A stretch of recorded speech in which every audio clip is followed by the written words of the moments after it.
My sister made fun of my fiancé's trauma on the internet, so I smashed her phone. After that, she lied and said I attacked her, which got us thrown out, and then she started following us around at our new place. But we caught her on video, and that finally gave us what we needed to get a restraining order and expose the truth. I've never had a good relationship with my older sister, and most of it comes down to how she treats my fiancée, Tina. Tina has some deep burn scars on her face from a house fire she survived as a kid, and for whatever reason, my sister seems to think it's funny to keep pointing them out and cracking jokes. Things really hit the fan last Thanksgiving. My sister, Brianna, took a group photo at dinner, but before she posted it online, she edited out Tina's scars. The room went silent after people noticed, and when I asked her why she did it, she said she didn't want Freddy Krueger ruining her Instagram vibe. My mouth just hung open. I couldn't believe she said that. I glanced over at Tina, and I could tell she was holding back tears. Her lip was trembling, even though she was trying to stay composed. That moment crushed me. Tina had worked so hard to embrace her scars, to see them as a part of her beauty, and now all that confidence had just been torn down. My instincts took over, and I snapped into protective mode. I yanked the phone out of Brianna's hand, deleted the photo, slammed the phone on the table, and asked her what was wrong with her. She started crying and begged me not to break her phone. I told her good, and slammed it one more time. That's when my parents jumped in, telling me to calm down and accusing both me and Tina of overreacting. I lost it. I turned to Tina and told her to grab her stuff. We were leaving. The next few days were rough. No one from my family reached out. I spent all my time trying to comfort Tina, telling her how beautiful she truly was and that her worth had nothing to do with my sister's mean-spirited nonsense. Then, few days later, both our phones lit up like crazy. Message after message poured in: family, friends, even folks we barely knew, calling us all sorts of names and cutting ties. Even strangers we'd never met were sending threats and calling us abusive. We were panicking, but for some reason, neither of us connected the dots until Tina checked Brianna's Instagram. And that's when we saw it.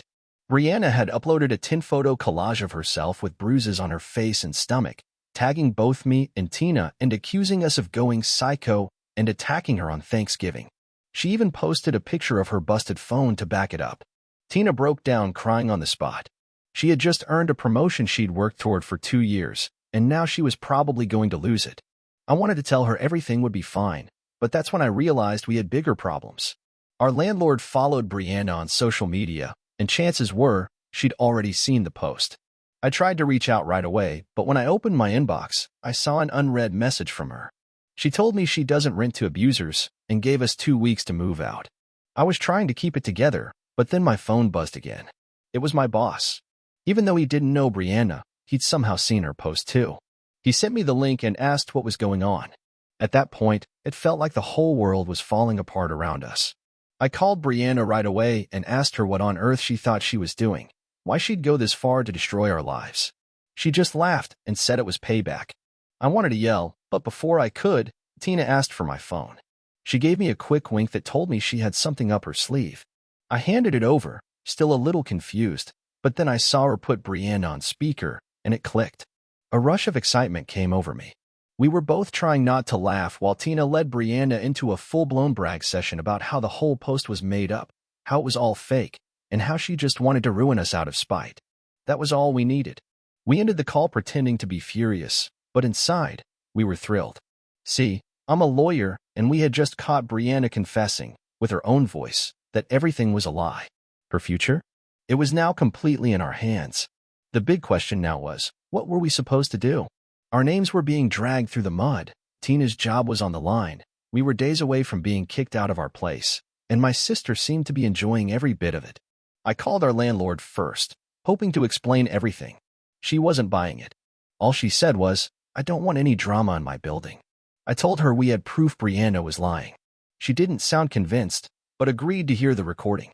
I sent it right away, along with screenshots to show the call time matched when the recording was made. About an hour later, she called me back. "That's messed up," she admitted, "but I already have people interested in your unit." She said family drama made her uneasy. After some back and forth, she gave us an extra week, 3 weeks total instead of 2, but still wanted us out. It wasn't ideal, but at least it gave us a little more time to figure out our next move. Then Tina got in touch with her boss. He was a bit more sympathetic but still had concerns. He told her the company didn't want to be tied to any kind of public mess, no matter who was actually to blame. She had to book a last-minute meeting with HR the following day to play them the recording and try to keep her job safe. I reached out to a coworker of mine, Jake. He's our go-to guy for defamation cases. After hearing the recording, he said we definitely had a strong case against Brianna. But he also warned me going after family in court can be emotionally draining and expensive. You could win, he said, but at the cost of whatever relationship is left. And these things can drag out for years. Tina and I had a long talk about it and agreed to try solving things without going to court. We carefully wrote up a statement explaining what really happened and attached the audio file. Just as we were getting ready to post it, my phone buzzed. It was a text from my cousin Dylan. "Hey man, Brianna just deleted that post about you too. What's going on?" Somehow, Brianna had found out about our plan to expose her. We later learned that my old college roommate Eric tipped her off. He'd had a thing for her for years and probably thought warning her would earn him some brownie points. It backfired on us. With the post gone, we couldn't directly point to it anymore. That key piece of evidence had vanished. So we decided to try another route. We sent the recording to my parents. We figured maybe hearing Brianna's own words would open their eyes. My dad picked up when I called, but the second I brought up the recording, he shut it down. "I bet you edited it or took it out of context," he said. "Brianna already warned us you might try something shady." That's when I realized we'd have to convince other family members first. My cousin Shane had always seemed wary of Brianna's over-the-top stories. When I called him, he didn't seem surprised by anything I told him. But what he told me next really hit hard. "Dude," he said, "she's been sending everyone a bunch of bruise photos, like a whole timeline showing them healing over different days." Turns out, Brianna had been sending fake progress shots directly to relatives, making it look like she'd been seriously hurt and healing over time. This wasn't just a spur-of-the-moment lie. She'd been building this whole story for days, with fake proof to back it up. Tina thought maybe we could look at the metadata on the photos to prove they were all taken and edited the same day. But Instagram removes most of that info when you upload pics, so that plan went nowhere. I was starting to feel completely worn down. But then Tina spotted something. In one of the earliest bruise photos Shane had forwarded us, there was a tag on it, "Makeup Magic by Megan." Tina knew that name. Megan was a makeup artist who worked with special effects, bruises, wounds, stuff like that. We looked her up and messaged her, explaining everything. She got back to us right away, but was clearly nervous. "I really don't want to get involved in any drama," she said. After some back and forth, I told Megan we'd keep her name completely out of it if she could just confirm what happened. Eventually, she admitted that Brianna had hired her to do special effects bruises for what she claimed was a film project. Armed with that info, Tina and I felt ready to finally confront Brianna at the next family dinner, which was coming up on Sunday. But the day before, my mom called and said Brianna wouldn't come if Tina and I were going to be there. Instead of calling out her obvious manipulation, my mom asked us to skip dinner, just this once, for the sake of family harmony. I was so irritated I almost hung up right then. Instead, I suggested meeting with Dad alone to show him the evidence, especially Megan's confirmation. He didn't sound excited about it, but agreed to grab lunch the next day. When I got to the restaurant, I saw both Dad and Brianna already sitting there. She looked all sad and teary-eyed. It was a setup. Before I could even pull out my phone, they started guilt-tripping me, saying I was tearing the family apart and that Tina and I just needed to let it go. I stood up and left. There was no use talking to people who weren't even open to hearing the truth. On the drive home, it hit me just how toxic things had gotten and how much worse they were still getting. By the time I got home, I felt totally drained. That whole ambush made it crystal clear. My parents didn't care about facts. They just wanted to brush Brianna's actions under the rug like they always did. Tina was waiting on the couch when I walked in. Her eyes searched my face as she asked, "How'd it go?" The look on me must have told her everything. "They set me up," I said, slumping beside her. Brianna was there too. It was pointless. She let out a sigh and leaned against me. We sat there quietly, trying to take in just how bad things had gotten. Our lease was about to end. Tina's job was on shaky ground, and even at my own firm, people were starting to look at me differently. The next morning, I woke up to an email from our landlord. "Just checking in. Any luck finding a new place yet? I have people asking to view the unit." Great, more pressure. I turned to tell Tina, but she was already dressed and getting ready for work. "I've got that HR meeting today," she reminded me, smoothing out her blouse. "I'm going to play them the recording." I nodded and tried to give her a reassuring smile. They'll believe you once they hear it. That day, finding a new place to live shot straight to the top of my to-do list. During lunch, I combed through rental listings, but everything had shot way up in price since we moved in 2 years ago. Anything we could afford would add at least a half hour to both of our commutes. Still, I bookmarked a few options. We didn't really have the luxury of being picky anymore. Later that afternoon, Tina texted me after the meeting. They said they believe me, she wrote, but they still want me working from home until things calm down. That made my blood boil. Even with proof, Tina was being penalized, while Brianna walked away with no consequences at all. That evening, I got a call from Jake at the office. Hey, just a heads up, he said. A woman named Brianna called few of your clients today, bringing up concerns about your character. My heart sank. She's calling my clients now? I asked. What exactly did she say? Nothing you could directly accuse her of, Jake explained. She's being clever, just hinting that there might be family drama, and she's worried about your emotional state. He told me one client, Jake Hepkins, had actually listened to her. That's when I knew I had to act fast. I spent the next hour drafting emails to every client on my list, lightly mentioning that a relative with personal struggles might try reaching out inappropriately, and to please disregard anything strange they might hear. It felt awful having to defend myself in advance, but I wasn't about to let Brianna destroy my reputation any further. By the end of the week, we found an apartment that was about 15 minutes farther out. It was smaller than where we were living, but at least it fit our budget.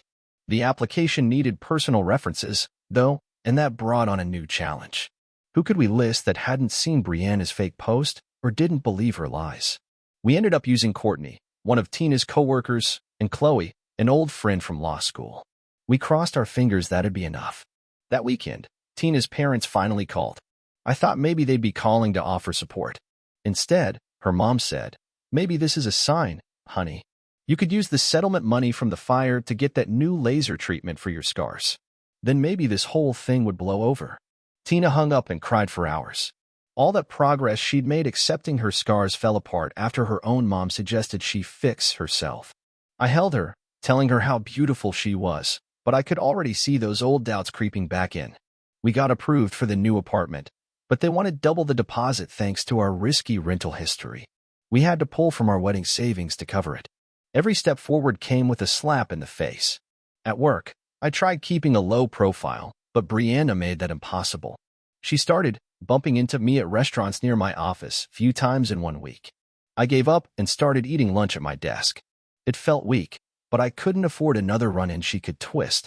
Then Tina found out Brianna had joined her company's gym. She started waking up at 6 a.m. just to avoid her. The stress was clearly eating at her. She'd lost weight, barely slept, and looked exhausted all the time. While packing, we realized how much of our stuff had been gifts from people who now believed we were abusive. Photo frames, cookware, decorations, each one a reminder of broken trust. We donated a lot of it just to move on. Moving day came, and thankfully, Brianna didn't show up. The new place felt empty, but it was ours. That night, we sat on the floor, eating takeout, trying to believe it would get better. Maybe now she'll back off, Tina said quietly. Neither of us believed it. 2 days later, my mom called. Against my better judgment, I answered. I want to fix this, she said, and asked to meet for coffee. She looked tired, unsure, very unlike her. I don't understand why you and Tina reacted so strongly, she started, but I cut in. Brianna's been cruel from day one. Thanksgiving was just the final straw. She can be a little insensitive. No, Mom. She's been vicious. And she lied, ruined our names, and nearly cost Tina her job. And you're still defending her. She fidgeted with her cup. I just want everyone to apologize and move on. That's the problem. You want us to make peace, but where's her accountability? We went in circles. She just wanted it all to disappear, no matter who caused it. I left more frustrated than when I came in. Back home, Tina looked up from her laptop. Megan backed out. What? Brianna threatened to destroy her business with bad reviews. She's pulling her statement. We just lost our strongest proof. And the hits kept coming. I got called into my boss's office. HR had received an anonymous message about my mental state and possible anger issues. I had to explain everything to my boss and HR for a full hour. They were polite, but reminded me to keep family problems out of the workplace, as if I had any control. Tina found some hope through her old burn survivor group. They offered support and kindness until Brianna found their Facebook page and started posting cruel comments. Tina had to get her blocked, which only dragged more people into our mess.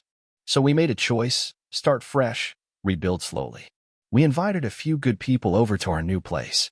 It was time to remember who was still on our side.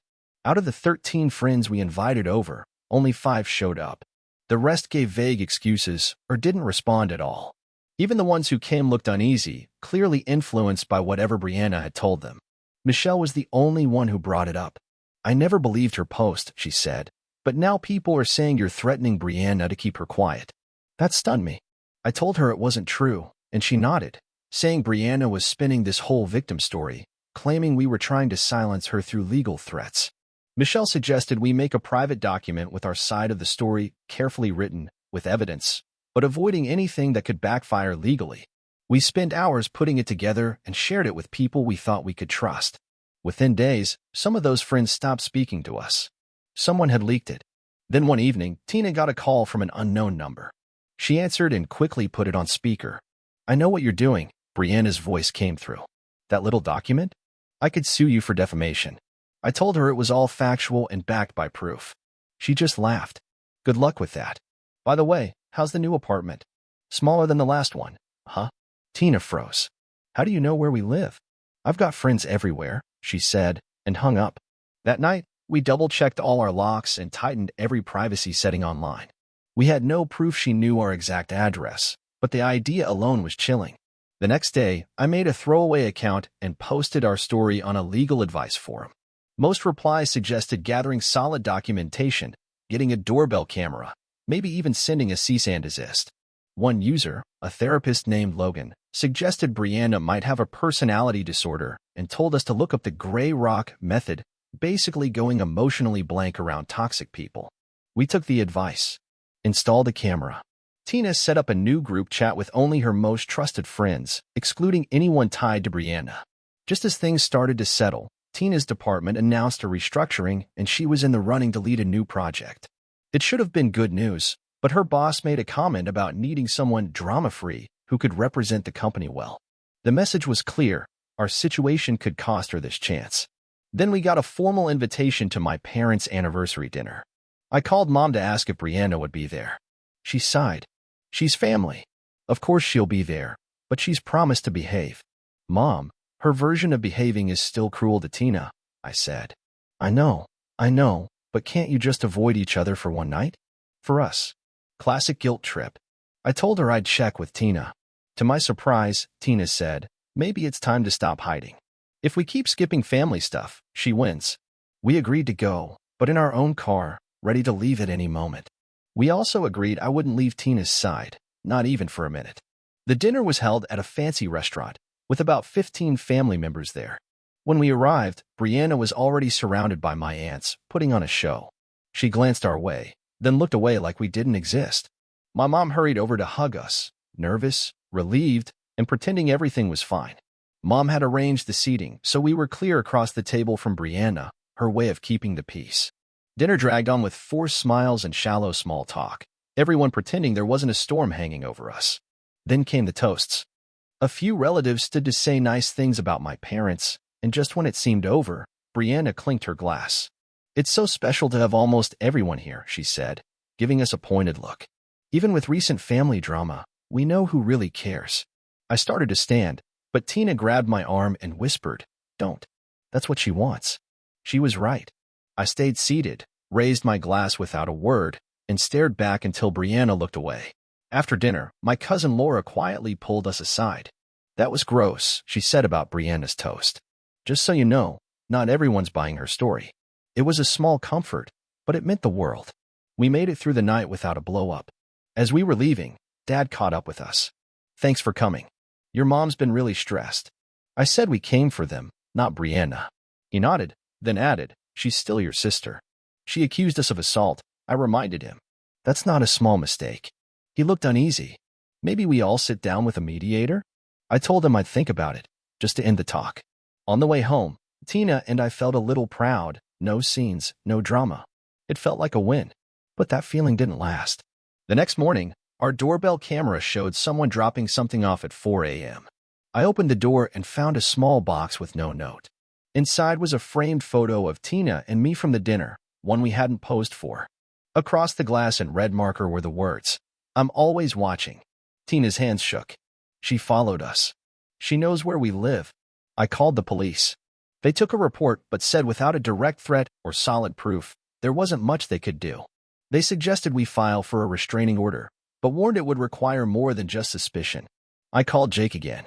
He said our audio was strong for defamation, but not enough yet for harassment. So we kept documenting everything. I added more cameras, changed our routines, and stayed alert. But the pressure was building. Tina started having panic attacks when leaving the apartment. I was constantly looking over my shoulder. Even though our relationship was strong, the stress was eating away at us. We stopped going out.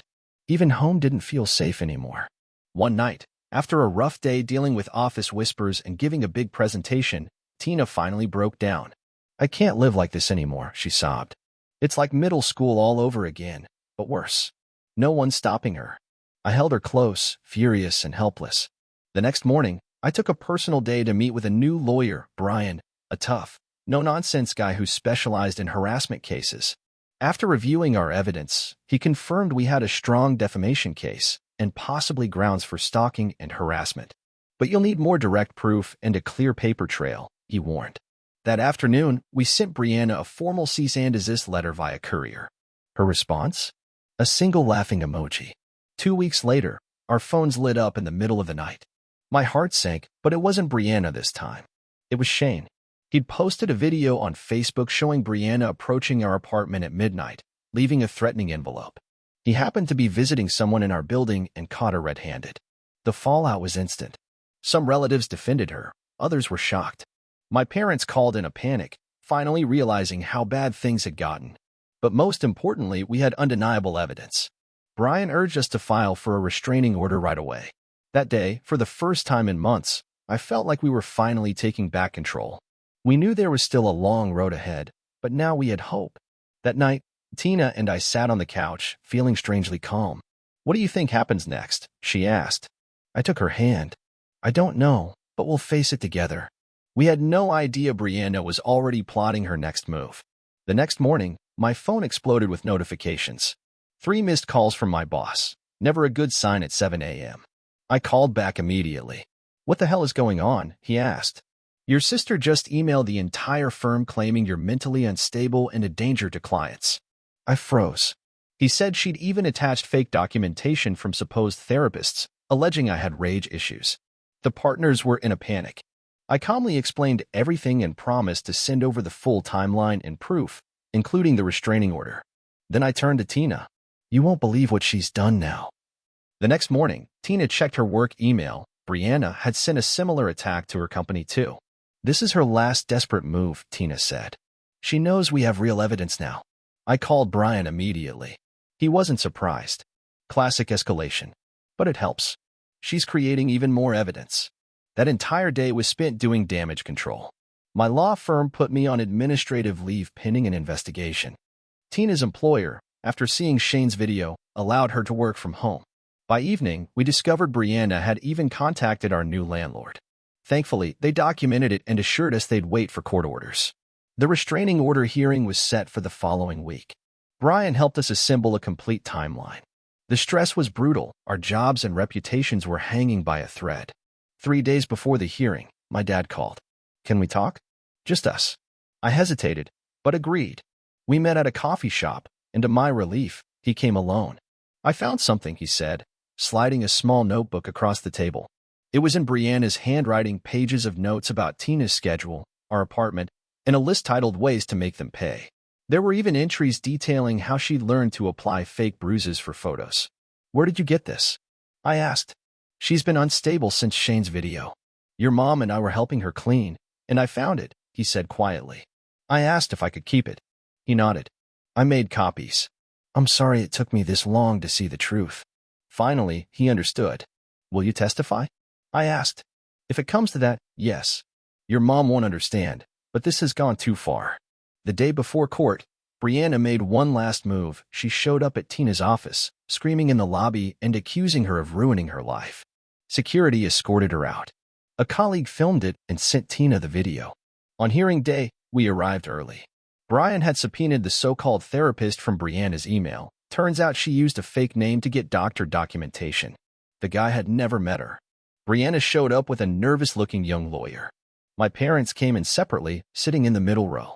When our case was called, Brian laid everything out: the recordings, social media posts, Shane's video, the notebook, and multiple witness statements. Brianna's lawyer tried to flip the blame, claiming we were the ones harassing her, but under questioning, his arguments quickly fell apart. The therapist testified via video, confirming he'd never diagnosed Brianna with the issues she claimed in emails to our employers. The turning point came when my dad stood up to speak. "Your Honor, as Brianna's father, I admit my wife and I enabled her behavior for years," he said. "We made excuses, even when we knew something was wrong. What she's done to her brother and Tina is inexcusable. She needs help." Brianna looked betrayed and started sobbing, but no one rushed to comfort her. The judge granted the restraining order, requiring Brianna to stay 750 feet away from us, our homes, and workplaces, and to cease all communication, direct or indirect. As we left, Brianna tried approaching my parents, but my mom turned away. For the first time, they held her accountable. Brian advised us to send the court documents to our employers and landlord, proving we were the victims. The aftermath was messy but healing. My firm apologized and welcomed me back. Tina's company offered counseling. Brianna was fired after her boss found she'd used company resources to harass us. She moved back with my parents, which was difficult for all. About a month later, my mom called for coffee. She looked different, subdued, and trying to understand her part in the chaos. We had a long talk about how Brianna had been the center of everything and how enabling her had become automatic. She admitted she'd failed us and wanted to earn back our trust. We agreed on occasional family therapy sessions, Brianna excluded. She started intensive treatment after a borderline personality disorder diagnosis. My parents set firm boundaries, making treatment a condition of their support. Tina was cautious but agreed to a structured meeting with my parents. It was awkward but ended with genuine apologies and tears. 6 months later, life had stabilized. We moved by choice to a safer, bigger apartment. Tina got the promotion she deserved, and I was made junior partner for my professionalism. Brianna remained in treatment with supervised family contact. My parents joined a support group for families of people with personality disorders, learning to love without enabling. The restraining order expired after a year. A few months before it ended, we received an apology letter from Brianna. Her therapist had reached out, with Brianna's permission, to say she was making progress and wanted to write to us. The letter was imperfect but showed sincere reflection, acknowledging specific harms without excuses. Tina read Brianna's apology letter twice but didn't rush to respond. "I'm not ready to forgive her," she said quietly. "But I'm done carrying all this anger around." We set a new date for our wedding the following spring. It would be smaller, simpler, just close friends and family we truly trusted. My parents came. Brianna did not. That boundary was clear, and no one questioned it. On the wedding day, Tina glowed with confidence, her scars bare and unhidden, a symbol of everything she had overcome. Her vows spoke of resilience, love, and promises to stand together no matter what storms might come. Later, my dad pulled me aside and said, "I'm sorry it took us so long to see the truth. You both deserve happiness."